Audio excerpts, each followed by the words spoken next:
Do you want to get awesome crushing metal tones?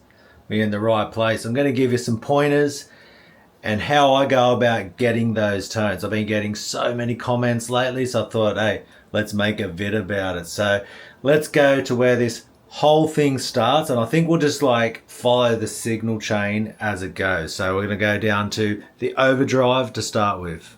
So first off, when you're thinking about getting an awesome metal tone, we want to look at boosting the amp. Now this is the classic Ibanez TS808. There's Maxon's 808. This is just the classic tube screamer.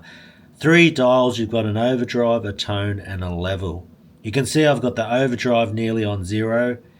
You've got the tone about, we'll say 1 o'clock, a little bit past.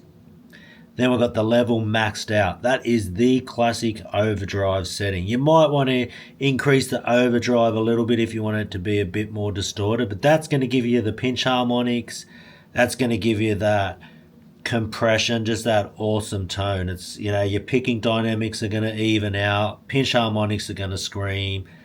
Your palm mute chugs are going to be tighter, more articulate. That's where this whole thing starts. Then we go up to the high gain amp. Now, here's my MI revelation. Most amps are pretty much the same.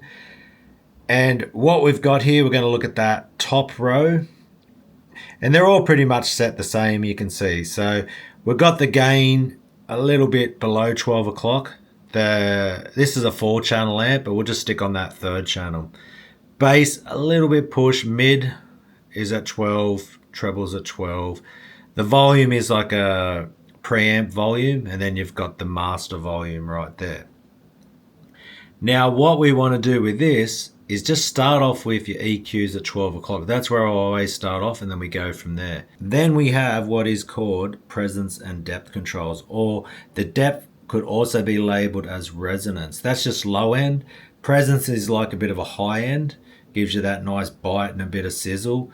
You adjust that to taste. As you can see, I've still got that on 12 o'clock.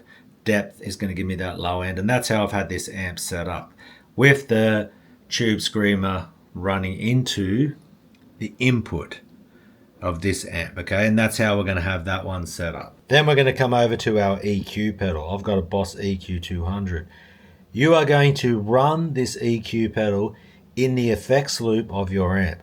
It's going to come after the preamp, and it's just going to give you more flexibility with the EQ settings of your preamp, because the existing amp only has low, mids and highs, 3 bands of EQ. When you introduce a 10-band EQ into the loop, now you have 10 bands of EQ you can mess with.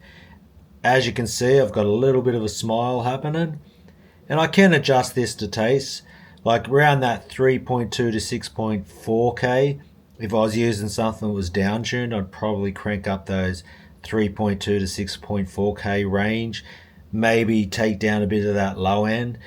Maybe you want to, a bit more of that booming bass. And this is more just like, an at-home setup. If you're recording or in a live setup, going to be different again. But this is all just getting the tone from the videos that I get. And that has to be in your effects loop.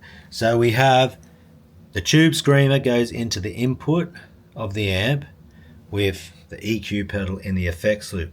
Next thing we need to look at is what's called a noise gate. Now this noise gate pedal is what's called a 4-cable method, which it'll gate your front end. So the tube screamer runs into this. It goes from the tube screamer, runs into this endless blockade up the top. If you can sort of see from the back, there is 4 cables going into it.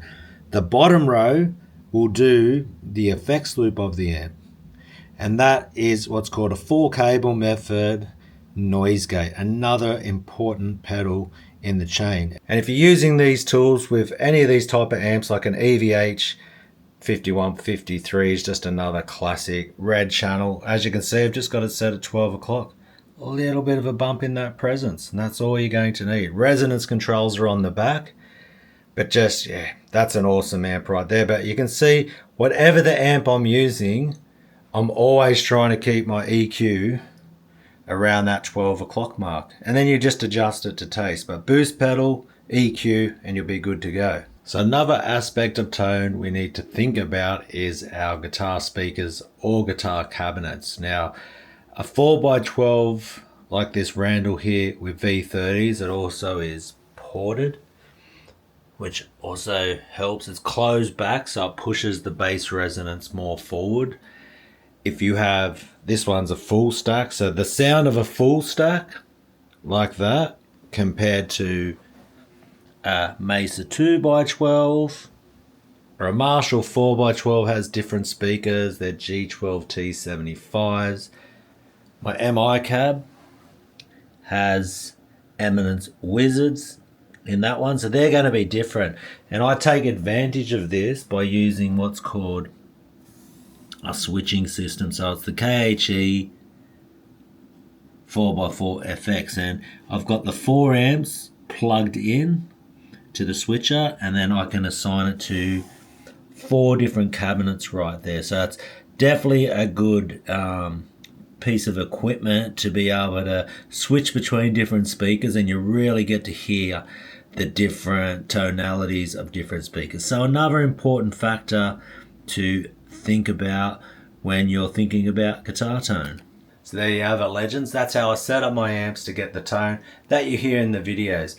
Pickups will make a bit of a difference because I love my Seymour Duncan Blackout. That just extra compression, that helps with the pinch harmonics, the way they pop and that sustain. But I can use a boost pedal or some type of overdrive to act like that pickup. So pickups, yeah, boost pedals can help you overcome that, because I always see like the boost pedal or an overdrive pedal, it's about boosting the signal of the guitar. People always think about the boost pedal, how it's affecting the amp, but really what it's doing, a boost pedal is affecting the signal that your amp sees. So it makes it like you've got a more high output pickup, and then it cuts a bit of that low end from the pickup. That's what it's doing more than anything. It's giving the guitar amp a signal to amplify that isn't like muddy or bassy. Now that type of tone is good depending on what style you're playing, but if we're talking about metal, the more extreme stuff where we want more tight articulated, not washed out, then that's what you're going to need, is that type of thing. So I always think, people will always say in a lot of forums in the guitar community, oh, my amp doesn't need a boost. To me, it's not about whether or not your amp needs a boost, it's does your guitar pickup need the overdrive or boost pedal.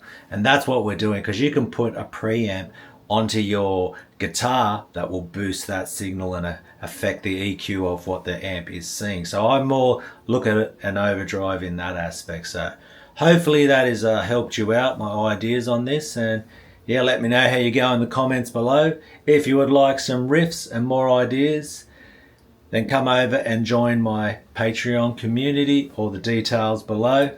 And until next time, legends, just keep loving it, smashing out those riffs. I'll see you in the next one.